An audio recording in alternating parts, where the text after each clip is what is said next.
উজানের ঢলে তিস্তার পানি বৃদ্ধি পেয়ে বন্যা বিষয়ে বিস্তারিত জানাতে লালমনিরহাট থেকে আমাদের সঙ্গে যুক্ত হচ্ছেন সহকর্মী রবিউল ইসলাম। রবিউল, আকস্মিক এ বন্যায় কত হেক্টর জমির ফসলের ক্ষতি হয়েছে? এছাড়া ক্ষতিগ্রস্ত কৃষকদের প্রশাসনের পক্ষ থেকে কি কোনো সহায়তা দেয়া হয়েছে?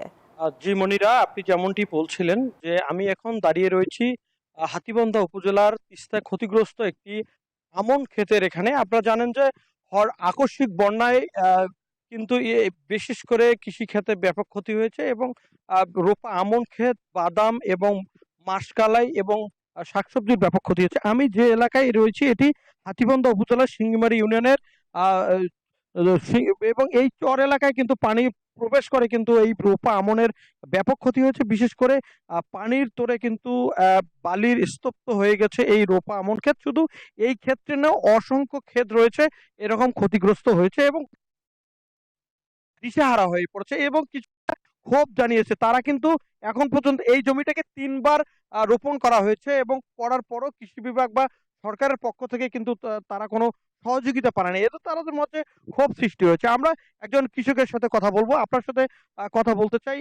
এই জমিটা কি অবস্থা হয়েছে, কি কি ক্ষতিগ্রস্ত হয়েছেন?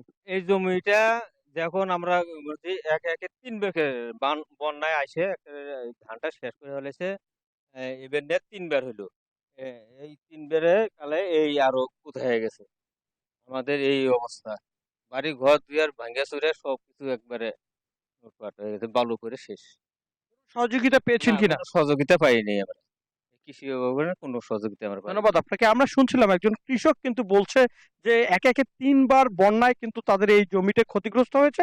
তারা কিন্তু রোপা আমনের চারা উচ্চ মূল্যে নিয়ে এসে কিন্তু রোপণ করেছেন এবং তৃতীয় দফা অর্থাৎ আকস্মিক বন্যায় কিন্তু এই কৃষকরা ক্ষতিগ্রস্ত হয়েছে। আমরা কৃষি বিভাগের সাথে কথা বলছি। তারা বলছে যে কি পরিমাণ ক্ষতি হয়েছে লালমনিরহাট জেলায় তারা কিন্তু এখনো নিরূপণ করেনি। তবে তারা বলছে যে প্রায় ৯১৫ হেক্টর জমিতে পানির নিচে নিমজ্জিত ছিল এবং এবং সেই ক্ষতির পরিমাণ বেশি একটা হবে না এমনটি জানিয়েছে। তবে কৃষকরা কিন্তু কোনো প্রকার সরকারি ভাবে কোনো সহায়তা পায়নি।